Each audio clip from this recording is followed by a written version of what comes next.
अस्सलामुअलैकुम, मैं हूँ रबनाज। जागो लाहौर में खुश आमदीद। मैं बिल्कुल ठीक ठाक हूँ, यकीनन आप सब भी बिल्कुल ठीक ठाक होंगे। और हफ्ते का आज पहला दिन है, यानी कि आप बिल्कुल आज अच्छी सुबह का आगाज़ कर रहे होंगे, एक नई सुबह का आगाज़ कर रहे होंगे। और एक नई सुबह का आगाज़ हमेशा ही एक अच्छे मैसेज के साथ करना चाहिए।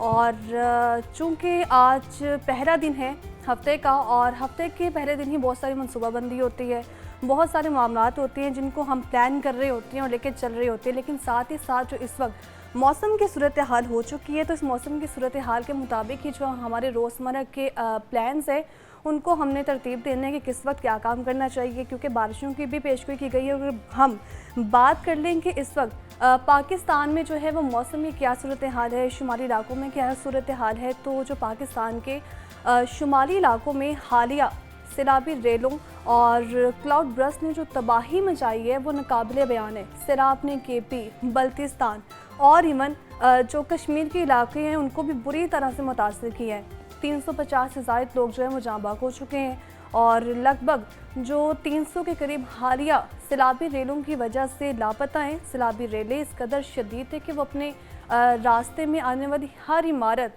इवन इमारत की तो बात करें बहुत बड़ी है, इवन छोटे स्टॉल्स, दुकानें, सबको बहा ले गए हैं। मुजफ्फराबाद के करीब होने वाले क्लाउड बर्स्ट के नतीजे में एक ही ख़ानदान के जो 17 मर्द थे वो जाँ बाग हुए हैं, और कोई भी मर्द नहीं बचा।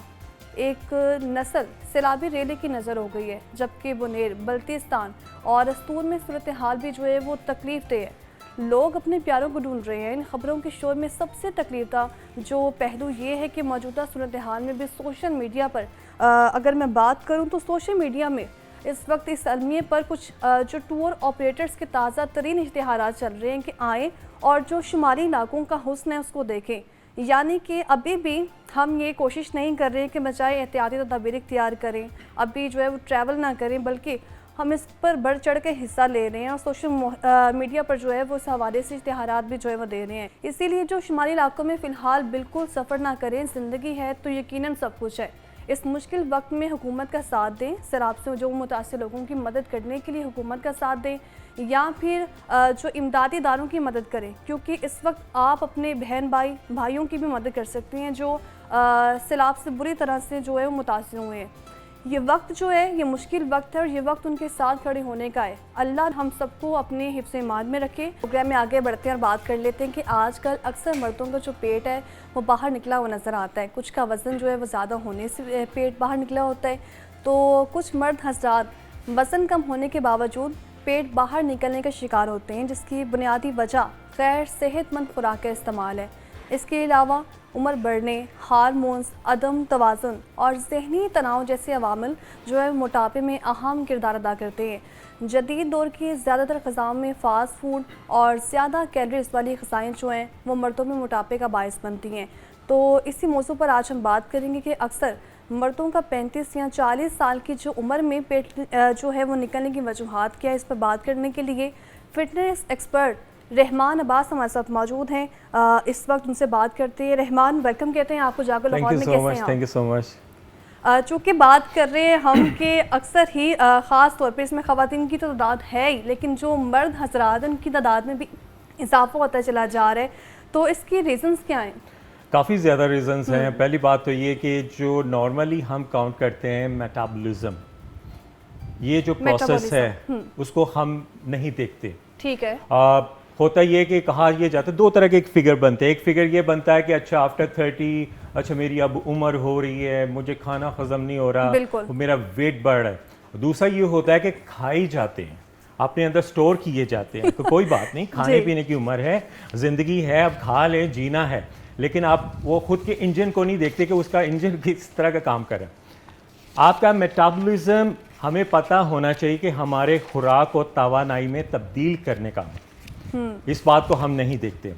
अच्छा चले हम इस पर डिस्कस करते हैं कि इसको अमल को हमने कैसे लेके चलना है। हमें कैसे पता चलेगा कि ये फास्ट काम कर रहे हैं, हमें कैसे पता चलेगा ये स्लो काम कर रहे हैं। अगर तो स्लो काम कर रहे हैं मतलब ये कि हमारा वेट बढ़ है। अब तो वैसे अगर सर्वे के मुताबिक बताऊं तो छोटी उम्र से बड़ी उम्र सभी एक ही कैटेगरी में आ रहे हैं, और इस बात को वो गौर नहीं कर रहे। अच्छा। चले हम देखते हैं कि आफ्टर 30 जी अब मैं एज में बड़ा हो गया हूँ, तो मेरा पेट निकला है, कोई बात नहीं, अल्लाह का दिया है, तो अब बढ़ रहा है, तो इसको इग्नोर क्या करना है। लेकिन उसके साथ बहुत सी बीमारियां हैं। अच्छा। आपका डिसऑर्डर जो है मेटाबॉलिज्म, वो आपके डायबिटीज़ और थायराइड इशू डेफिनेट बनते हैं, इसमें इशू बनता है।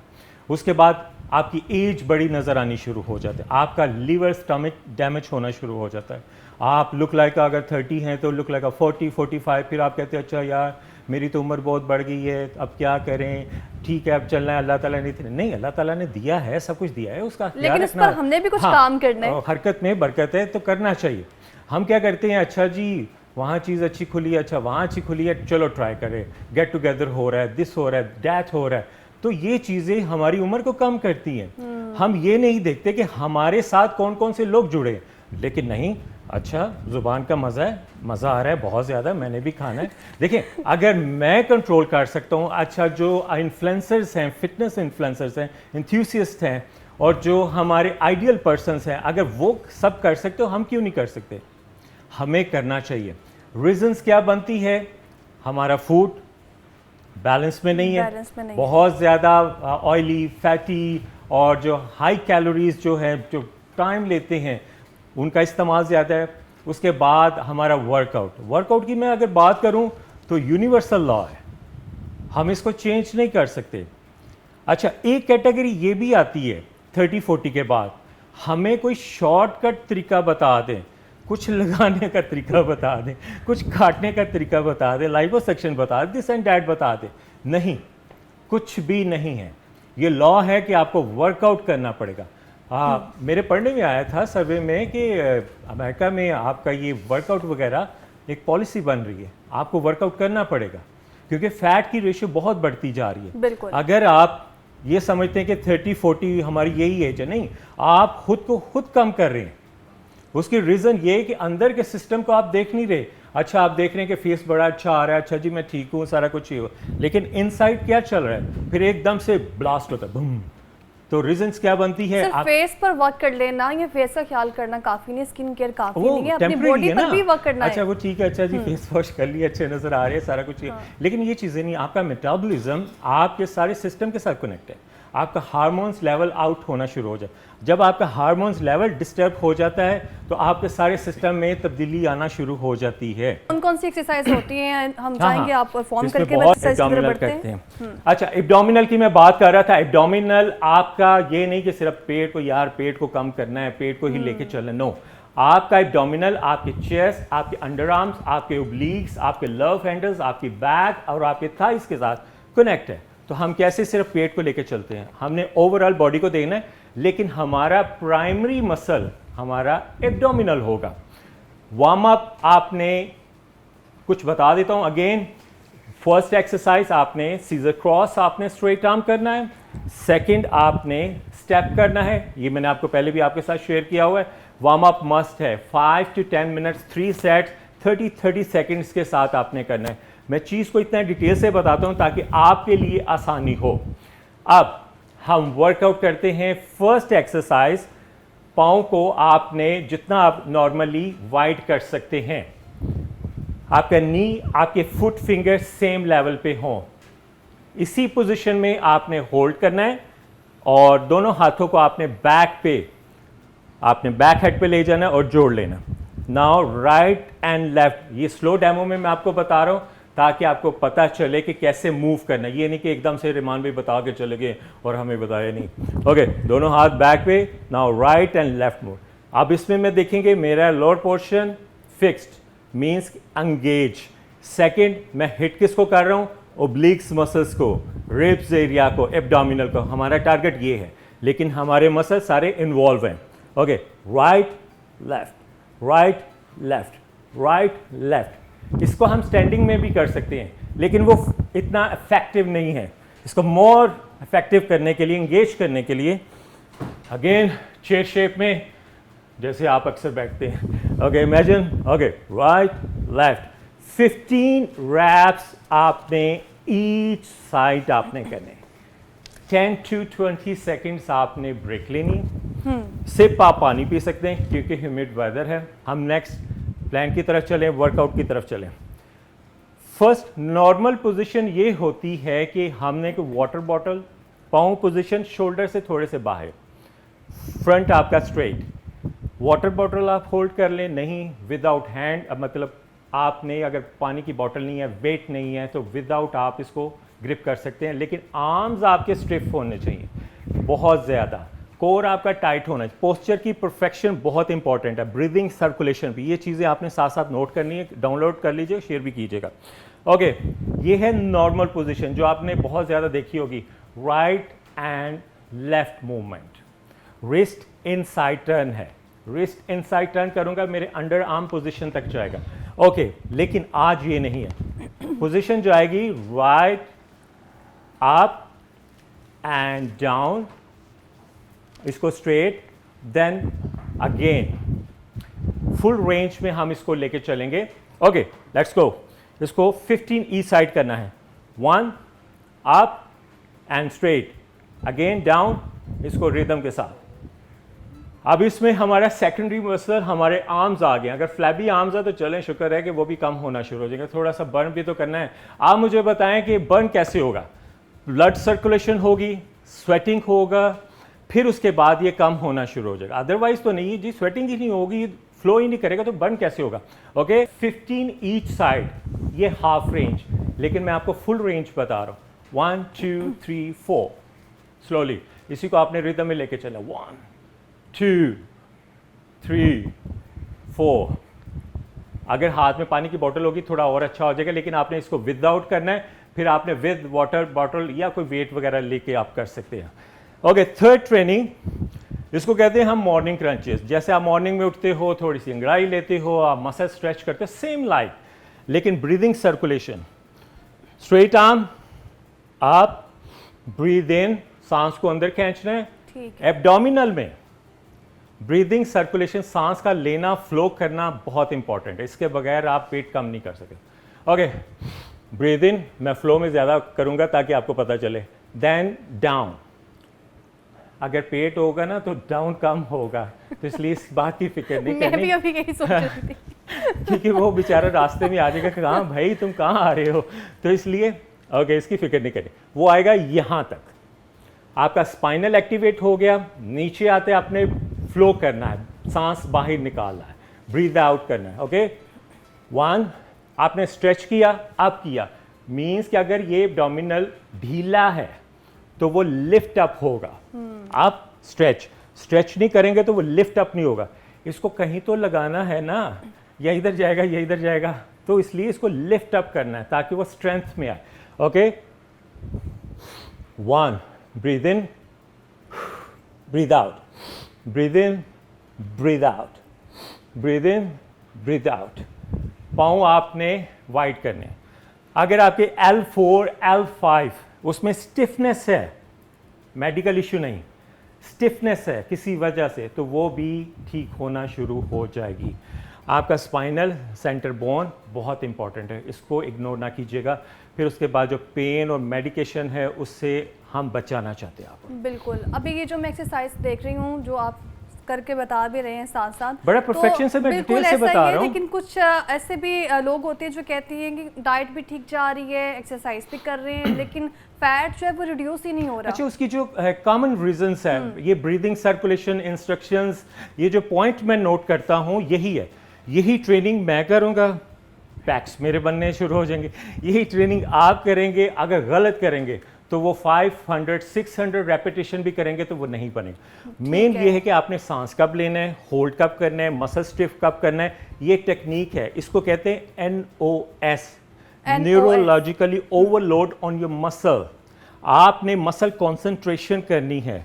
जैसे मैं रॉन्ग करता हूँ, अभी मैं रॉन्ग करके बता रहा हूँ, और रेमान भाई ने बताया था इतने रेपिटेशन करने हैं, तो इसमें कर क्या रहे हो? नहीं करनी है। हाँ, ऐसा होता है, मैं जिम्स में देखता हूँ वो लगे हुए हैं, अच्छा वो अच्छा कर रहा है, उससे पेट कम हो गया तो बड़ा अच्छा हो रहा है, तो ये रॉन्ग है। तो मेरी कोशिश ये होती है कि मैं आपको राइट और रॉन्ग, ताकि जो गलती हो रही है उसको करेक्ट किया जाए और राइट डायरेक्शन में लेके जाया जाए। सांस कब लेना है, मसल कब स्टिफ करना है, कॉन्सेंट्रेशन क्या होगी, जब आप कॉन्सेंट्रेशन रखोगे तो डायरेक्ट आपका मसल हिट करेगा और बर्न होगा, तो इसलिए इन चीज़ों को आपने लेके चलना है। ओके, नेक्स्ट ट्रेनिंग की तरफ मूव करते हैं। इससे बेहतर ये है कि मैं विदाउट के बजाय ना आप फुटबॉल 1.5 लीटर पानी की बोतल आप कर सकते हैं। मेरे पाँव की पोजीशन भी थोड़ी मूव होगी। अब इसमें मेरी अपर बॉडी है, ओके। आपने इतना मूव करना है जितना आपका बैक मसल एक्टिवेट हो जाए, ओके। आप स्लो में मैं करके बताता हूँ। Arm stiff, core tight, loose नहीं करना, core tight, chest up, chin level up, okay. Slow. मेरे पोजीशन पाँव की आप देख सकते हैं। मैं स्लो डेमो में सिर्फ आपको रोक के बता रहा हूँ। अब इसमें साइड रिप्स, जब मैं सेंटर में आऊँगा मेरा एब्डोमिनल, मेरे सेकेंडरी और थर्ड मसल मेरा अपर बॉडी इन्वॉल्व है, ओके। 2, 15 ईच साइड आपने करना है। इसको मैं स्पीड से भी लगा के बताऊंगा, स्लो में मैं सिर्फ आपको बताने के लिए। आर्म्स लूज नहीं रखने, स्टिफ रखने हैं।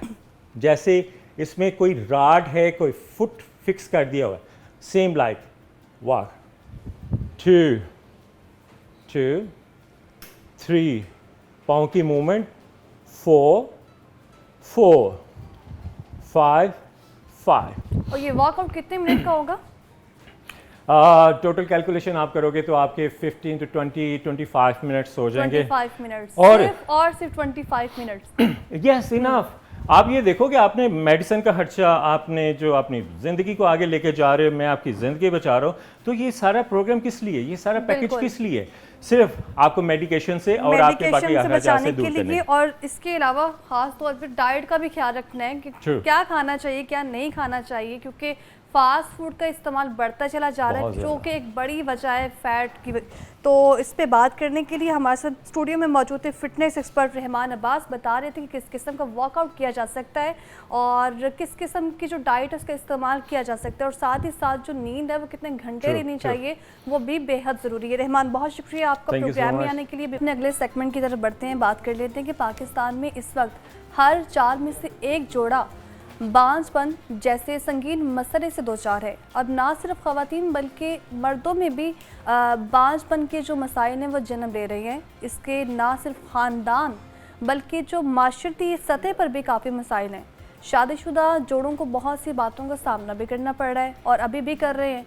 मर्द हजरात को भी हर जगह ही औलाद ना होने या देर से होने पर बातें सुनना और सहना पड़ती हैं। शायद एक वजह ये भी है कि हमारे यहाँ जो बांझपन को मेडिकली तौर पर ट्रीट करने के बजाय मुख्तलिफ तरीक़ों से इग्नोर किया जाता है। तो आज के सेगमेंट में हम इस हवाले से बात करेंगे कि ख़वातीन और जो मर्दों में बांझपन की वजूहात आखिर हैं क्या और इसका जो इलाज है वो किस तरह से मुमकिन है। तो इस पर बात करने के लिए मरूफ यूरोलॉजिस्ट डॉक्टर नज़ीर हमारे साथ प्रोग्राम में मौजूद हैं, उनकी तरफ चाहते हैं। सर वेलकम कहते हैं आपको जाकर लाहौर में। कैसे हैं आप? जी बिल्कुल, थैंक यू वेरी मच, बहुत शुक्रिया आपने मुझे मौका दिया। जो कि बात कर रहे हैं हम कि जहाँ पर ख़वातीन इस मसले से दो चार हैं वहाँ पर जो मर्द हजरात उनकी भी तादाद बढ़ती चली जा रही है।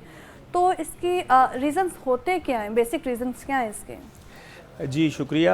सबसे पहले तो मैं ये बताना चाहूँगा कि ये अवेयरनेस बढ़ रही है। बिल्कुल। जहाँ तक ताल्लुक़ है कि मर्दों में ये मसाइल ज़्यादा हो रहे हैं, इसको मैं थोड़ा सा वाज़े करूँ कि साइंटिफिक बुनियाद पर जो मसाइल हैं जिसको हम इनफर्टिलिटी कहते हैं, जो बांझपन की वजूहात हैं, उसको हम साइंटिफिक एविडेंस की रोशनी में जब देखते हैं तो बहुत सारे लोगों के लिए ये एक नई बात होगी कि जो भी बांझपन होता है वो जोड़े का होता है, और जब जोड़ा बांझपन का शिकार होता है तो उसमें हमारे यहाँ जो एक रूटीन का कॉन्सेप्ट है कि सारी जिम्मेदारी औरतों पे डाल दी जाती है। ऐसा नहीं है। साइंटिफिक एविडेंस, रिसर्च आर्टिकल्स सारी ये साबित करती हैं कि इसमें अगर कोई जोड़ा बांझपन है तो 40% जो इसकी वजह है वो मर्दों में होगी और 40% के करीब ही वजह जो है वो इसकी औरतों में, ख़वातीन में होगी, और 20% वो इसकी वजूहात होंगी जो दोनों में शेयर हो सकती हैं। तो आप ये इससे बड़ा सादा सा समझ आ रही है कि तकरीबन 50% के करीब जो काजेज़ हो सकते हैं, जो वजूहात हो सकती हैं बांझपन की, वो मर्द हजरात से लिंक हो सकती हैं। और मैं चूँकि यूरोलॉजिस्ट हूँ, माहिर अमराज़ गुर्दा मसाना और निज़ाम मर्दाना का एक्सपर्ट हूँ, तो मुझे पता है कि मर्दों के ये मसाइल जो हैं, ये इसमें जो आज नई चीज़ आ रही है पिछले चंद सालों से, वो ये हो रही है कि अब इसमें लोगों को अवेयरनेस बहुत हो गई है और वो अपनी इस बात को, इस टॉपिक को डिस्कस करना अब निस्बतन वो कम हो गए और ज़रा खुले दिल से फ़राख दिली के साथ, जो पहले इसमें बड़े मसाइल थे ना बहुत जी, हेजिटेट फील करते थे कि पता नहीं करना चाहिए कि नहीं करना चाहिए डिस्कस। एग्जैक्टली डिस्कस नहीं करना चाहिए। और उसमें हमारे यहाँ मैं कहूँगा कि इसको एक टैबू समझा जाता था, और ख़ास तौर पे मर्दों के लिए। मतलब आप कह लें कि उसमें उसकी मर्दानगी सो कॉल्ड कहना चाहिए, उसकी अना कहना चाहिए, उसकी एक वो डोमिनेंट फैक्टर कहना चाहिए, कि उसको डिस्कस नहीं किया जाता। और जब भी कोई जोड़ा बांझपन का शिकार होता है तो उसका ज़्यादातर जो ब्लेम है वो औरतों पे डाल दिया जाता है, और मर्दों को ये मशवरा दे रहे होते हैं इर्द गिर्द के लोग कि आप दूसरी शादी कर लो। और मैंने देखा है कि दूसरी क्या, तीसरी क्या, चौथी शादी पर भी बच्चा नहीं होता, क्योंकि उसकी वजह जो है वो औरत होती नहीं है। उसकी वजह अगर मर्द है तो औरत को ब्लेम्स कर देने से वो ब्लेम सच नहीं, हकीकत नहीं होगा। ये बड़ी सादा सी बात है कि देखें ना, कोई ज़मीन अगर फर्टाइल है तो उसमें अगर जो आप बीज डाल रहे हैं वो अगर इस काबिल ही नहीं है, उसमें कोई कीड़ा लगा हुआ है, वो कमज़ोर है, उसमें सुसरी लगी हुई है, वो उसके अंदर और कई मसाइल हो सकते हैं, या बीज की तादाद ही इतनी कम है, या वो बड़ा कमज़ोर है, तो कैसे वो फर्टाइल लैंड होने के बावजूद वहाँ पर कोई अच्छे पौधे, कोई नशो नमा नहीं होगी।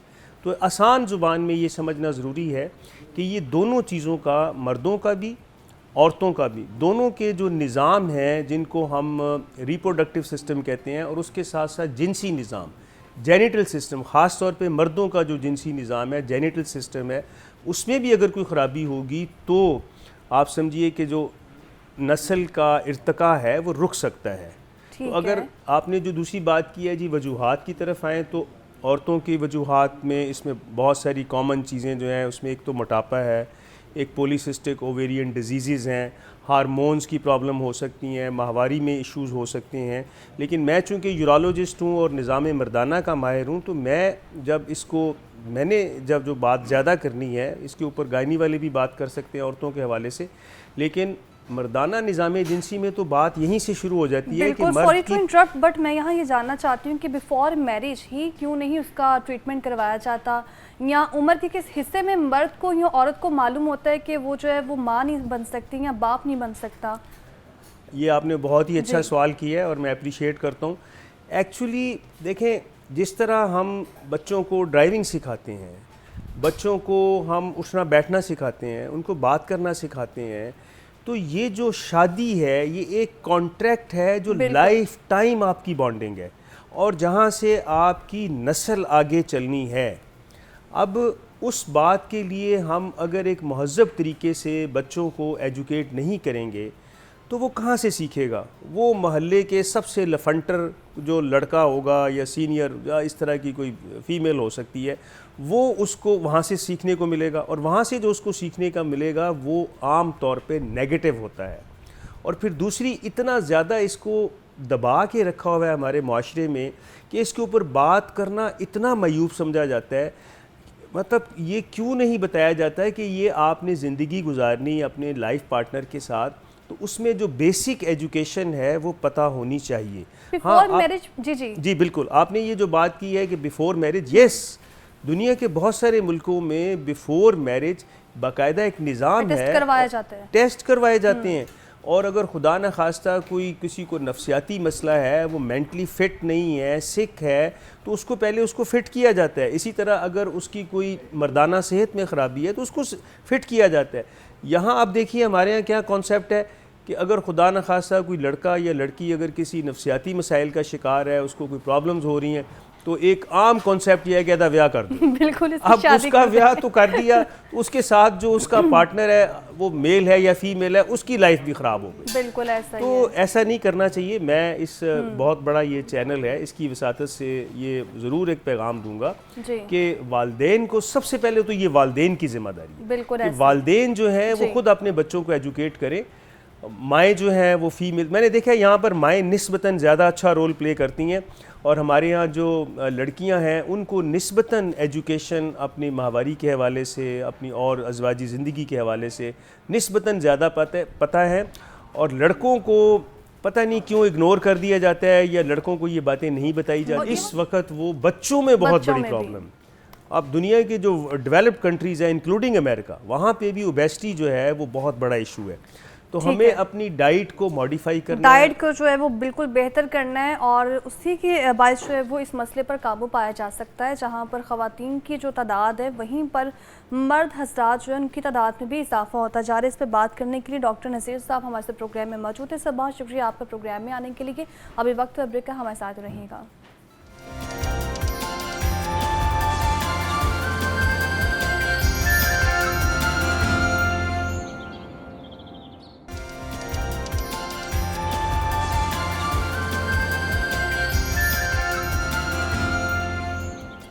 Welcome back. ब्रेक से हम वापस आ चुके हैं और बात कर लेते हैं कि जहां दिन भर हमने काम करना है वहां पे हमने आराम भी करना है, आराम के साथ साथ हमने खाना भी खाना है। और खाने में जब अपनी पसंदीदा चीज़ ना हो, यानी कि जो कोई शख्स अगर जॉब कर रहा है और हॉस्टलाइज है या अपनी फैमिली के साथ रह रहा है, घर जाता है तो कुछ भी बना नहीं है, तो जल्दी से चटपट जो है वो तैयार भी करना है खाना और 15-10 मिनट में जो वो खाना भी मिल जाए। तो इसके लिए जो है वो या तो कोई ऐसी रेसिपी खुद आनी चाहिए या ऐसी रेसिपी आपको भी मालूम होनी चाहिए जो 10, 15 या 20 मिनट में कम से कम तैयार हो जाए। तो अपने नाज़रीन से आज इस तरह की रेसिपी भी शेयर करेंगे और हमारे साथ स्टूडियो में शेफ़ अली रज़ा मौजूद है, उनकी तरफ चलते हैं।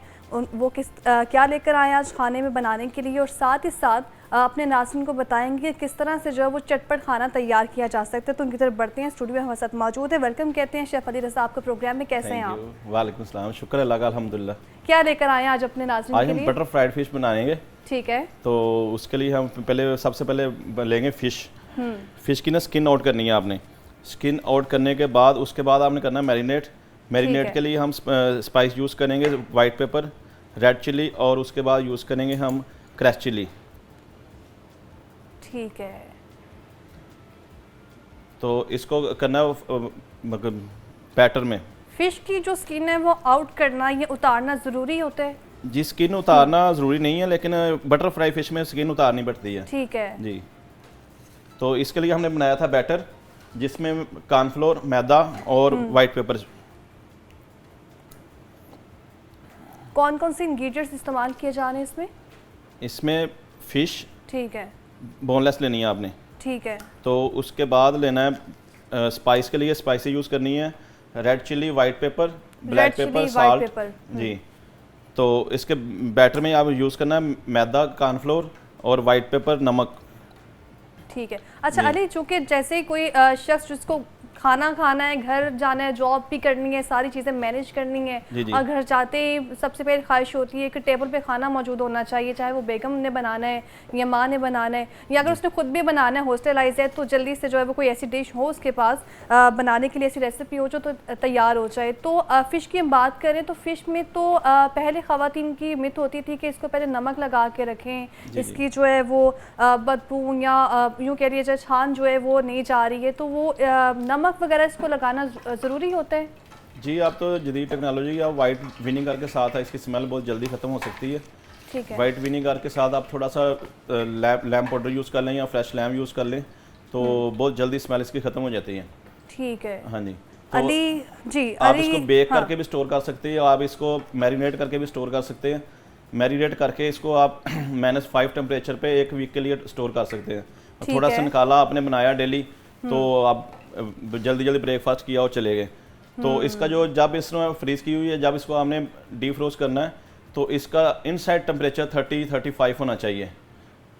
ठीक है, जो इसका टेम्परेचर है वो 35 तक होना चाहिए। अली शेफ़ हमारे साथ स्टूडियो में मौजूद है और अपनी जो रेसिपी है उसकी तरफ बढ़ चुके हैं, उसको तैयार कर रहे हैं। और चूँकि आगे बढ़ते हैं, मज़ीद इस पर भी बात कर लेते हैं कि जो लाहौर है, लाहौर को हर तरह से ही जदीद बनाने के मिशन में जो है वो गैर कानूनी पार्किंग साइट्स ने रुकावट डालकर रख दी है। मसरूफ़ तरीन शाहराहों के तरफ में जो मुनासिब पार्किंग स्टैंड्स की बजाय हर रेक ने अपनी 1.5 इंच की जो पार्किंग साइट है वो बना के रखी है, जिसको यूँ कह लिया जाए कि जगह टैक्स जो है वो वसूल किया जा रहा है, जिसका अमली मुजाहिरा GT road, Ferozepur road, Gulberg J road पर हमें अमूमन ही नज़र आता है। हर घर में 2 से 3 गाड़ियाँ मौजूद हैं, तो जब घर से गाड़ी निकलेगी तो इसने कहीं ना कहीं तो पार्क होना ही है, लेकिन कहाँ? सवाल तो ये है। यकीनी तौर पर जो गैर कानूनी पार्किंग साइट्स पर ही लोग मजबूरी में खड़ी करके गए हैं गाड़ी, जबकि शहर की जो सरकारी अपनी रजिस्टर्ड पार्किंग साइट्स पर कार पार्किंग टोकन रेट भी 30 के बजाय जो है वो 50 या ज़्यादा से ज़्यादा 100 रुपये तक वसूल किए जा रहे हैं। जो शहरी घरों से सैर सपाटे के लिए रात के औकात में बाहर निकलते हैं और उनको उस वक्त मालूम होता है कि कोई चेक एंड बैलेंस रखने के लिए यहाँ मौजूद नहीं है, तो 100 से भी ज़्यादा जो है पैसे वसूल किए जा रहे होते हैं। तो इस पर बात करेंगे और इसके साथ साथ पंजाब लैंड रिकॉर्ड जो अथॉरिटी के ऑनलाइन सिस्टम बैठ जाने के वजूहात के मुताबिक भी बात करेंगे कि आखिर इसकी वजूहात क्या है, क्यों सिस्टम आए रोज़ जो है वो बैठता जा रहा है। तो इस पर बात करने के लिए हमारे स्टूडियो में मौजूद है चीफ रिपोर्टर इमरान अकबर। उनकी तरफ बढ़ते हैं। इमरान, वेलकम कहते हैं आपको जागो लाहौर में। कैसे हैं आप? अल्हम्दुलिल्लाह। चूँकि बात कर रहे हैं हम पार्किंग की और पार्किंग के मसाइल की, जहाँ पे पार्किंग के मसाइल हैं वहाँ पर हम ये भी देख रहे हैं कि जगह टैक्स भी वसूली जो है वो जारी है। चाहे वो 30 रुपये मेंशन है तो वसूल करने हैं 50-100, तो ये आखिर सिस्टम कब तक चलता रहेगा? इरमनाज, बहुत शुक्रिया आपका। एक्चूअली लाहौर शहर है और लाहौर शहर के लिए जो है इसको मॉडल बनाना, इसको आगे लेकर चलना बड़ा ज़रूरी हो गया है। और अब तो चूँकि अनप्लैंड है, सबसे बड़ी बात यह है। तो इसमें जो अब नई प्लानिंग्स जो आ रही हैं, नई जिद्दत के तौर पर लाहौर शहर को आगे लेकर जाना है, तो उसके लिए जहाँ पे अरबों रुपए की ज़रूरत थी वहाँ पे अब खरबों रुपए की ज़रूरत है, क्योंकि अनप्लैंड शहर है। यानी कि आपकी जितनी भी आर्टरीज़ हैं वो सुकड़ती हुई नज़र आती हैं। शाम के टाइम जब भी ट्रैफिक होती है तो ऐसे एक हलचल मच जाती है कि जैसे वहाँ से ट्रैफिक जो है वो ख़त्म नहीं होगी, बल्कि बम्पर टू बम्पर चलती रहेगी और घंटों बंद रहेगी। बहरहाल पिछले 1 साल से 1.5 साल से हम दोबारा इस गवर्नमेंट को देख रहे हैं। इन्होंने बहुत ज़्यादा जो है वो जद्दोजहद की है, भागदौड़ कर रहे हैं कि किसी न किसी तरीके से सिस्टम जो है वो चलता रहे। अच्छा, और ये चीज़ें हम तक पहुँचती हैं, ये चीज़ें हम तक पहुँचती हैं। पहले तो होता था ना कि आप बुक पकड़ते थे मौके पे जाके कि ये बुक तो जली पकड़ी हुई है आपने। अब इससे भी आगे बात चली गई है। अब इससे आगे बात शायद ये जा चुकी है कि पर्ची ही नहीं दी जा रही। अब वजह क्या है? वजह ये है कि कैश है, कैश वसूली है। आप बाहर के मुल्कों की तरह पार्किंग का एक कार्ड रख दें कि जी आपने ये कार्ड है, वेबसाइट से उठाएं, उसका टोकन नंबर उसको दें, जो भी लेना चाहे उसका कोड दें उसको, वो कहीं भी पार्क करेगा। उसके जो अपना जिस तरह आप ATM इस्तेमाल करते हैं, जिस तरह आप अपने ऑफिस का कार्ड इस्तेमाल करते हैं, मशीन्स दें सारी पार्किंग साइट्स पर। इसको इनिशियल तौर पर इसको आगे लेकर चलें। पहले तकरीबन 10 से 15 पार्किंग साइट्स को मॉडल रोल बनाएं। उसके बाद तमाम लाहौर शहर में जो है ये एक मशीन दे दें, ताकि कोई भी हर बंदे के पास ATM कार्ड तो लाजमी होता है, सैलरी कार्ड, प्राइवेट कार्ड, सरकारी कार्ड, कोई कार्ड होता है, वो अपना रैप करेगा वहाँ पे। उसी वक्त उसके पैसे 20-30 जितने भी पैसे बनते हैं वो जेन्युइनली वो सामने आ जाएंगे। इस तरह उसकी गाड़ी भी महफूज रहेगी, उसकी गाड़ी का टोकन भी उसके पास आ जाएगा कि उसने बैंक में ये पैसे गए हैं। तो ये जो कैश वाला काम है, कैश वाला काम जो है वो हमें समझ नहीं लग रहा कि पिछले 10 साल से इतना बता के थक गए। तमाम लोगों को पता है, तमाम के कानून में जाता है, सारी बातें जाती हैं, मगर इसके बावजूद जो है इस चीज़ को क्यों नहीं हैंडल किया जाता है? इसके पीछे क्या राज है? आज तक नहीं पता चला कि आपके लाहौर शहर में 1000 से ज़ायद पार्किंग साइट्स चल रही हैं।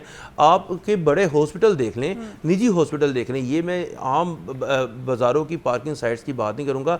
आप किसी भी प्राइवेट हॉस्पिटल में चले जाएं, इलाके के हॉस्पिटल में चले जाएं, आप गाड़ी खड़ी करें, आपसे वो 50 रुपये लेगा। बिल्कुल इमरान, आप हमारे स्टूडियो में मौजूद हैं और इस मौके का हम फ़ायदा भी उठाएंगे, क्योंकि एक तरफ तो पार्किंग के मसाइल जो है वो पीक पर आते जा रहे हैं, कहीं पर जो है वो ओवर चार्जिंग की जा रही है। जिस इदारे को बनाया गया था उस वक्त, इसको बनाने से पहले जो है वो रेवेन्यू ज़्यादा था। अब इसको बनाने का मकसद यही था कि मज़ीद रेवेन्यू जनरेट हो सके, लेकिन रेवेन्यू जो जनरेट होते बजाय वो जो है वो माइनस होता जा रहा है। तो वहीं अगर हम चीनी की कीमतों की बात कर लें इमरान, तो उसमें भी हम कहीं जो है वो ठहराव नहीं देख रहे हैं। कभी बढ़ रही हैं, कभी कम हो रही हैं, लेकिन बढ़ने कम होने से जो आम शहरी है वो अभी तक मुस्तफ़ीद नहीं हुआ है। वहीं अगर बात करें जो इसके तर्जुमान हैं, उनकी जानिब से कहा गया है कि जो 339 अफराद हैं दुकानदार, उनके खिलाफ क्रैकडाउन की गया है, 5 को पकड़ लिया गया है और उनके खिलाफ मुकदमात दर्ज कर लिए गए हैं। तो ये सिलसिला कब तक चलता रहेगा? देखिए रमनाज, बड़ा अच्छा है कि जी तर्जमान ने भी ये कहा है, उनको बाकायदा मौका दिया जाना चाहिए कि वो अपना काम करते हैं,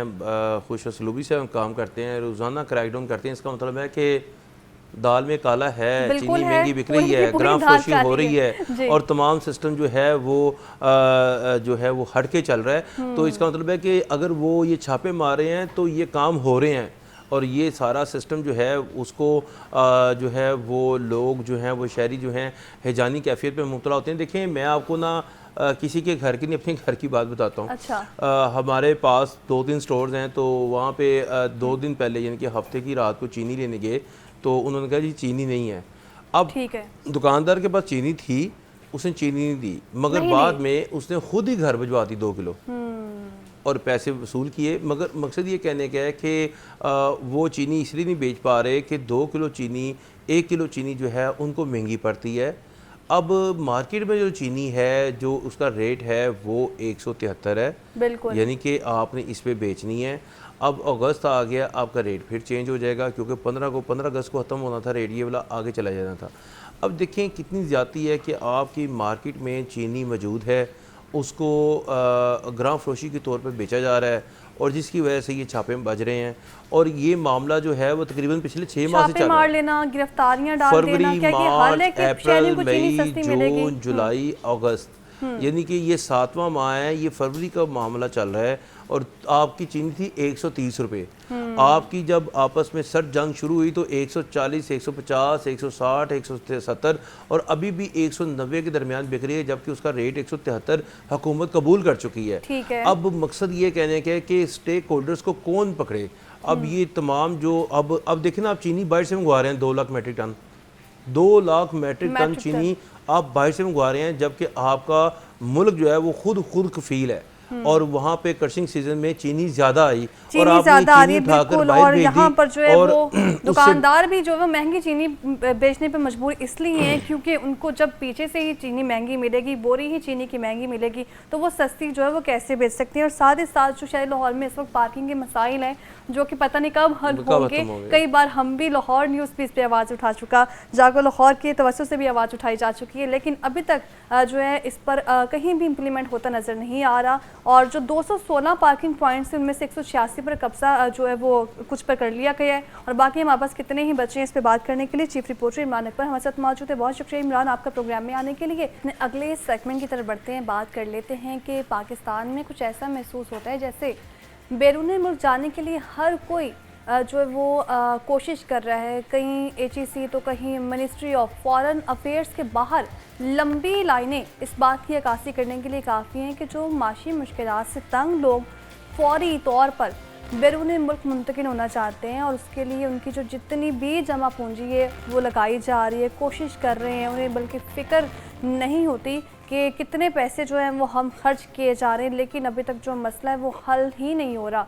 और नाज़रीन याद रखें कि हमारे यहाँ बहुत से ऐसे दफातर भी खुल चुके हैं जो कंसल्टेंसी के नाम पर लोगों की उम्र भर की या तो जो जमा पूंजी उड़ा देते हैं या फिर उन्हें वीज़ा रिजेक्टेड के तौर पर जो है वो परेशानी का बायस बना देते हैं। बहुत सी ऑनलाइन पोस्टें भी सुहाने ख्वाब दिखा रही हैं कि डन बेसिस वीज़ा लें, ऐसा नहीं होता। तरक्की याफ्ता ममालिक ने पाकिस्तानियों के लिए ये वीज़े के असूल को जो है वो इंतहाई मुश्किल बना दिया है, लेकिन बहुत से रास्ते भी हैं जिनके मुताबिक आपको जो मुनासिब मालूमात जो है वो मिल सकती हैं, तो आपका भी बैरून मुल्क जाने का जो असूल है वो आसान हो सकता है। वो वजह तालीम का असूल हो या फिर अच्छी नौकरी की तलाश का मकसद या फिर शोहरत के लिए अप्लाई करना, तो बहुत से लीगल चैलेंजेस हैं जिनको अपनाने से आप सही ट्रैक पर जा सकते हैं। आज हम ये जानेंगे कि अगर आपके पास पाकिस्तानी पासपोर्ट है और आप पढ़े लिखे भी हैं तो किन ममालिक का आप वीज़ा आसानी से हासिल कर सकते हैं। तो इस पर बात करने के लिए हामिद नबील हमारे साथ स्टूडियो में मौजूद है, उनकी तरफ चलते हैं। हामिद वेलकम कहते हैं आपको प्रोग्राम में, कैसे हैं आप? थैंक यू सो मच, अल्हम्दुलिल्लाह, आप बताइए। मैं बिल्कुल ठीक ठाक। चूँकि बात कर रहे हैं कि हर कोई इस वक्त जो नौजवान जो बेरोज़गारी में मुब्तला है उनकी कोशिश है कि किसी न किसी तरह जो है वो आउट ऑफ कंट्री चले जाएँ, चाहे वो स्टडी के असूल के लिए जाने या फिर अगर जॉब करनी है उसके लिए, दोनों चीज़ें साथ में करना चाहते हैं। तो ये इतना मुश्किल क्यों होता जा रहा है? Ultimately, it's all about to the given applications whatever we are giving to these countries. अब बेसिकली उन लोगों को जो एप्लीकेशंस प्रीवियसली सबमिटेड हैं उनमें कुछ फोर्जरी डॉक्यूमेंटेशन गई है, अल्टीमेटली कुछ डॉक्यूमेंट्स और कुछ एक्सपीरियंस लेटर्स इस तरह के गए हैं जो वेरीफाइबल नहीं हैं। तो with the passage of time वो अपनी जो पॉलिसीज़ हैं उनको स्ट्रिक्ट करते जा रहे हैं फॉर द पाकिस्तानी सिटीजन्स। ठीक है। अब उसके लिए ये है कि अल्टीमेट जब आप अप्लाई कर रहे हैं for the sake of immigration, for the sake of study, तो आप उनको वही डॉक्यूमेंट दें जो आपके पास रियलिस्टिक बेस पे अवेलेबल हैं, अदर देन कि आप डॉक्यूमेंटेशन अरेंजमेंट की तरफ जाएं। ठीक है। उसके बाद जो आपकी वीज़ा रेशियो है वो with the passage of time high हो जाती है एज़ कम्पेयर टू कि अगर आप उनको कुछ इस तरह के डॉक्यूमेंट्स प्रोवाइड कर दें जो जिनकी कोई रियलिस्टिक पिक्चर नहीं है अवेलेबल, और वो उसको वेरीफाई नहीं कर सकते। ठीक है, जो इस वक्त हमारे नौजवान हैं वो बेरोज़गार हैं और बेरोज़गारी को जो है वो उसके असूल के लिए यानी कि बेरोज़गारी ख़त्म करने के लिए या तो किसी न किसी जॉब की तलाश में है या बाहर जाना चाहते हैं, पढ़ना चाहते हैं, तो वहाँ पर वीज़ा जो है वो रुकावट बनता जा रहा है, रिजेक्शन क्यों हो रही है? आखिर जो नौजवान है बड़ी तादाद है उनकी और वो कोशिश कर रहे हैं, स्ट्रगल कर रहे हैं कि किसी न किसी तरह जो है वो आउट ऑफ कंट्री चले जाएँ। आपको अच्छे से आइडिया है कि एक जो स्टूडेंट है वो यहाँ पर नियर बाय को 12 to 15 लाख इन्वेस्ट करता है अपनी डिग्री पे, और आफ्टर कंप्लीशन ऑफ डिग्री जब वो मार्केट में जाता है तो उसको इंटर्नशिप ऑफर होती है without salary.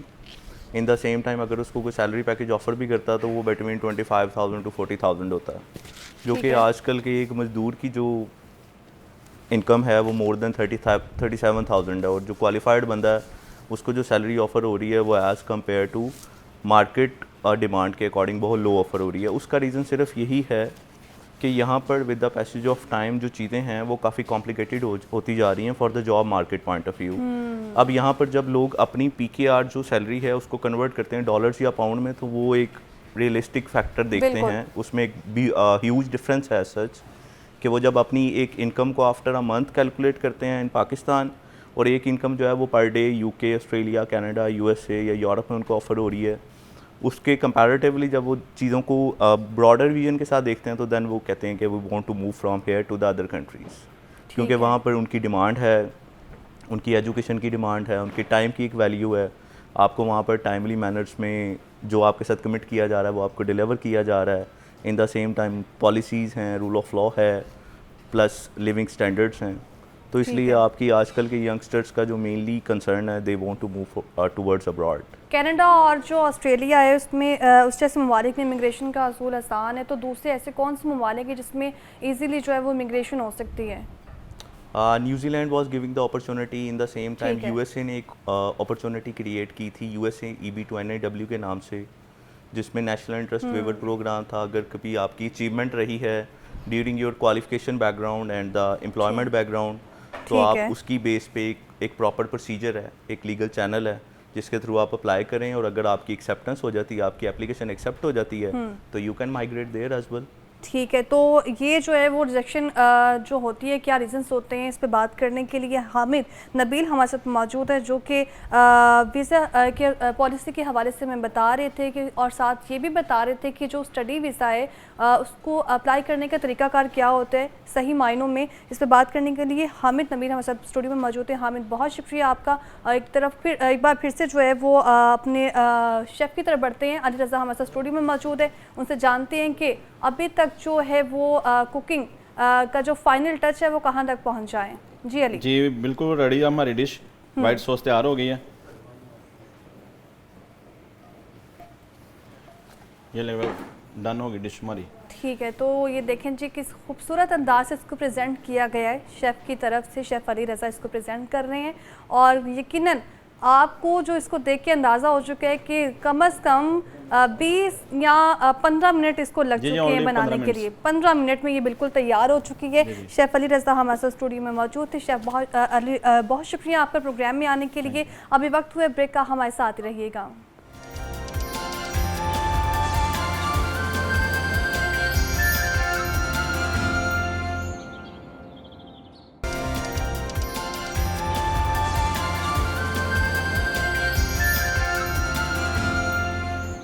Welcome back. Break से हम वापस आ चुके हैं, अपने अगले सेगमेंट की तरफ बढ़ते हैं। बात कर लेते हैं पंजाब की, यानी कि पंजाब ऐसा सूबा जिसको पाकिस्तान का भी दिल कहा जाता है। पंजाब का जो दारुल हुकूमत लाहौर है उसको भी पाकिस्तान का दिल कहा जाता है। पंजाब की सरकारी जामियात में इस बरस दाखिलों की अगर बात करें तो दाखिलों में गैर मामूली की कमी जो है हमने देखी है, और गैर मामूली कमी महज एक तालीमी इदाद-ओ-शुमार का मसला नहीं बल्कि ये गहरी और ख़तरनाक हकीकत है जिसका जो सामना है सरकारी जामियात और कॉलेजेस को भी करना पड़ रहा है। HSC पंजाब के जो मुताबिक बड़े तालीमी इदारों में पोस्ट ग्रेजुएट, मास्टर्स, MPhil और दीगर प्रोग्राम्स में 30% तक तलबा की कमी हुई है, जबकि जो छोटे शहरों के कैंपसेस हैं इसमें भी हम देख रहे हैं कि ज़्यादा कमी हुई है। इस बात का वाज़ेह तौर पर सबूत है कि जो आला तरीम अब तेज़ी से आवाम की पहुँच से जो है वो बाहर होती जा रही है, दूर होती जा रही है।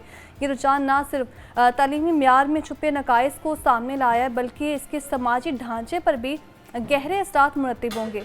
वालिदैन और तुलबा पर जो माशी दबाव इसकी सबसे बड़ी वजह हो सकता है, चूँकि अगर बात करें ट्यूशन फ़ीस की, अगरचा निस्बतन कम है, लेकिन हॉस्टल, ट्रांसपोर्ट और जो रोज़मर्रा के दीगर तालीमी अखराजात हैं, मतवस्त और गरीब घरानों के लिए आला तलीम का जो ख्वाब है उसको धुंधला दिए। मज़ीद क्या वजूहात हैं, कौन कौन इसका ज़िम्मेदार है और इसका हल क्या है, ये जानने के लिए हमने नईम मसूद साहब को दावत दी अपने प्रोग्राम में, जो तज्ज़ियाकार भी हैं, कॉलम निगार होने के साथ साथ तालीमी सिस्टम पर गहरी नज़र रखते हैं। हमारे साथ स्टूडियो में ही मौजूद हैं, उनकी तरफ बढ़ते हैं, उनसे बात करते हैं। नईम साहब, बहुत शुक्रिया आपका प्रोग्राम में आने के लिए। कैसे हैं आप? मैं बिल्कुल ठीक हूँ, थैंक यू वेरी मच। चूँकि नईम साहब हम बात कर रहे हैं, इससे पहले बड़े बड़े दावे किए गए पंजाब में यूनिवर्सिटीज़ के हवाले से, स्कूल्स को अपग्रेड करने के हवाले से, तो पाकिस्तान में अभी भी हम देख रहे हैं यूनिवर्सिटीज़ में तुलबा की जो तादाद है वो बढ़ने के बजाय कम होती चली जा रही है। एक बड़ा अहम मौजू और इसका ताल्लुक हमारी इंडस्ट्री से है, हमारी इकनॉमिक से है और हमारी पॉलिसी सारी से है, जो रियासत से रिलेटेड है। हमें हायर एजुकेशन को किसी भी रियासत के नर्वस सिस्टम के तौर पे लेना चाहिए, जो हम नहीं ले रहे। ठीक है। अब क्वालिटी भी गिर रही है, क्वालिटी के बाद दाखले भी गिर रहे हैं, मेयार गिर रहा है, और जब दोनों चीज़ें गिर जाएंगे तो लगता है कि यूनिवर्सिटियां अगले 2-4 साल में गड्ढे में गिर जाएंगी, और ये बहुत अलार्मिंग है। अब इसके पीछे मल्टीपल रीजंस हैं, मल्टीपल फैक्टर्स हैं। प्राइमरली मैं ये समझता हूँ हुकूमत का, हायर एजुकेशन डिपार्टमेंट का कसूर है। अच्छा। सेकेंडली मैं इसे कहूँगा कि ये HEC का, Higher Education Commission of Pakistan and Higher Education Commission of Punjab का कसूर है। तीसरा मैं समझता हूँ कि वाइस चांसलर्स का कसूर है, और चौथा डीन जिम्मेदार हैं और चेयरपर्सन जिम्मेदार हैं यूनिवर्सिटियों के, और पांचवें जो यूनिवर्सिटियों में कॉम्पिटेंट अथॉरिटी जिसे हम कहते हैं सिंडिकेट, वो जिम्मेदार है। ये 5 रीजंस हैं और ये 5 लोग हैं जो हायर एजुकेशन में, हायर एजुकेशन की तबाही का बायस है। अच्छा। और इसकी वजह है कि लोग एडमिशन लेने नहीं जा रहे।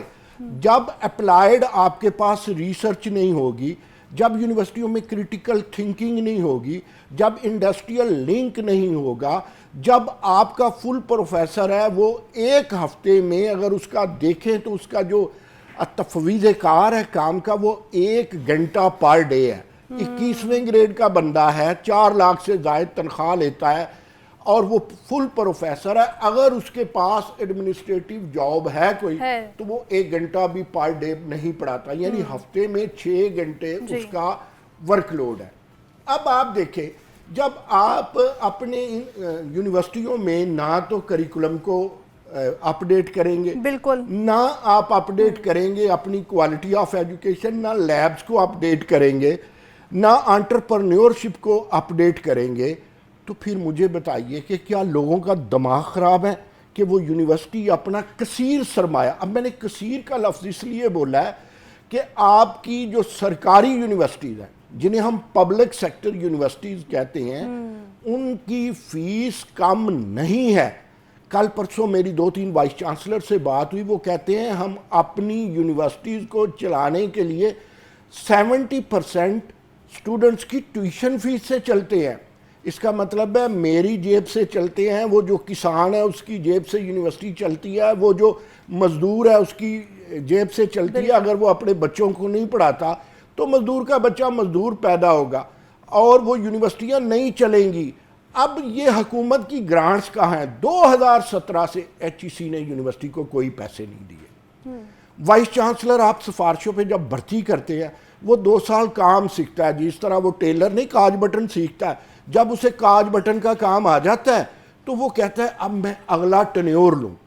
ये पिछले दिनों 25 वाइस चांसलर आए हैं और अब 20 हमारी यूनिवर्सिटीज चांसलर से ही महरूम थी, अभी भी हैं। अभी यूनिवर्सिटी ऑफ नारोवाल जहां के जो एजुकेशनिस्ट है मिनिस्टर और किंग कांग मिनिस्टर है प्लानिंग एंड डेवलपमेंट है नारोवाल के पास, वाइस चांसलर देखिए यूनिवर्सिटीज में 2 साल से वाइस चांसलर नहीं है। तो मुझे बताएं वो कौन सी गाड़ी है जो ड्राइवर के बगैर चलती है? बिल्कुल। फिर ऊपर से आप कहते हैं, ये अजीब देखे इनकलाब लाने लगे हैं, कहते हैं हम सिंडिकेट में पुरानी यूनिवर्सिटियों में भी 3-3 MPA लाएंगे। भाई MPA एजेंडा पढ़ लेंगे। तो इसलिए यहाँ तंद नहीं है, तानी बिगड़ी हुई है। अगर हमने खाली डिस्कस करना है, अगर हमने खाली शोर करना है और सियासतदानों ने यूनिवर्सिटियों पे खाली सियासत करनी है, तो फिर ये संगीन मजाक है कौम के साथ। इंतहा मैं आपको एक एग्जांपल देता हूँ, आप इजाज़त दें। एक बड़ा सफ़ेद पोश आदमी कहता है कि नहीं मसूद, मैंने बेटी को एक यूनिवर्सिटी में दाखिला दिलवाना है और 1,10,000 सरकारी यूनिवर्सिटी की एडमिशन फ़ी है पहले सेमेस्टर की, तो मेरे पास 55,000 है। मैंने हाथ जोड़े उस वाइस चांसलर को, उसकी मेहरबानी। उसने उसको बाकी 8 दिन बाद के लिए कह दिया यूनिवर्सिटी कौन सी है? सरकारी, लाहौर की है। अब मुझे बताएं, उसकी तो नईम मसूद तक अप्रोच थी, या उसकी इरम नाज तक अप्रोच थी, या उसकी मिनिस्टर तक अप्रोच थी, उसने तो किस्तें करवा ली। वो जो मजदूर है, वो जो बेवा है, वो जो यतीम बच्चे हैं, उनकी तो पहुंच ही कहीं नहीं है। इसका मतलब वो बाढ़ में गए। हायर एजुकेशन हो या एजुकेशन हो, ये जिम्मेदारी है हुकूमत की। हुकूमत इस पर सोचती नहीं है। मैंने एक मशवरा दिया और मैं दावे से कहता हूँ, आपकी वसातत से कहता हूँ कि आप ट्यूशन फ़ी को कम कर दें, आप देखेंगे आपके दाखिले बढ़ जाएंगे। आप यूनिवर्सिटियां बनानी कम कर दें, पहले हमने आपके दाखिले बढ़ जाएंगे। ट्यूशन फीस का ये अचानक कहाँ पे पुट कर दी गई ट्यूशन फीस? ये मैं आपको बताता हूँ। देखिए, एक रूल है, इंटरनेशनल रूल है कि आपको 4 हिस्सों में फंड डिवाइड करना है या फंड रेजिंग करनी है। 25% आप कमाएं ट्यूशन फीस से, 70-75% नहीं है। फिर ब्लेड लेके निकल जाएं, फिर आप जेबें काटें। 25% आपने लोगों की जेब से ट्यूशन फी की मद में निकालनी है। यूनिवर्सिटी का फर्ज है, नहीं तो फाटक बंद कर दे, रिसर्च से 25% कमाए, अप्लाइड रिसर्च दे। 25% उसने कमाना है एंडोमेंट फीस से।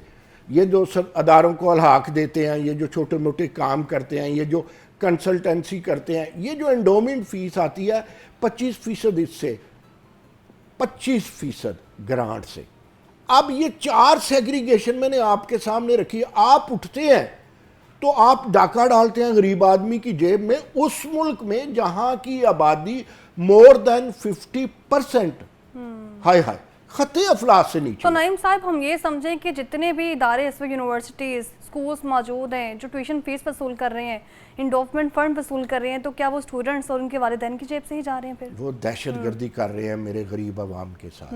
वो हायर एजुकेशन, वो हर किस्म की एजुकेशन के साथ क्यों कर रहे हैं दहशतगर्दी?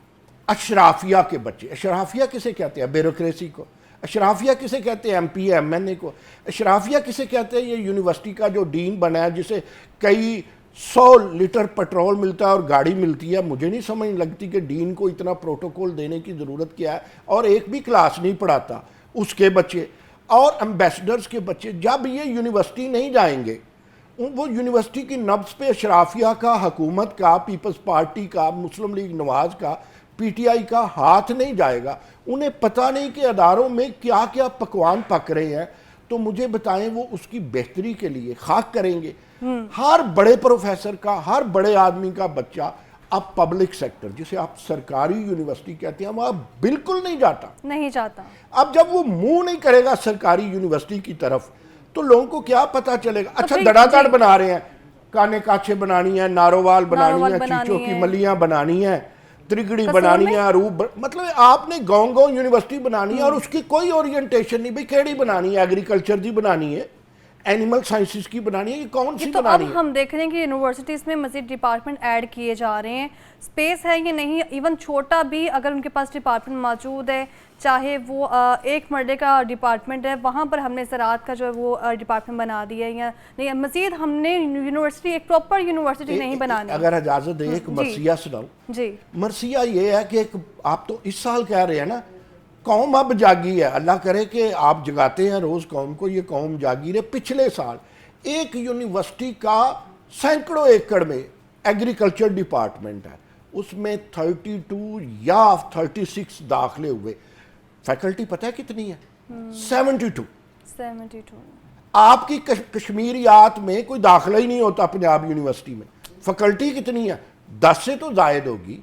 देखिए, कौम का अगर इन्होंने भला करना है, वज़ीर तालीम पंजाब को 2 आपने स्कूल भी दे दिया, आपने हायर एजुकेशन भी दे दी, मोहतरमा भी जाके 1 करोड़ के लैपटॉप देने पे 4 करोड़ लगा देती हैं।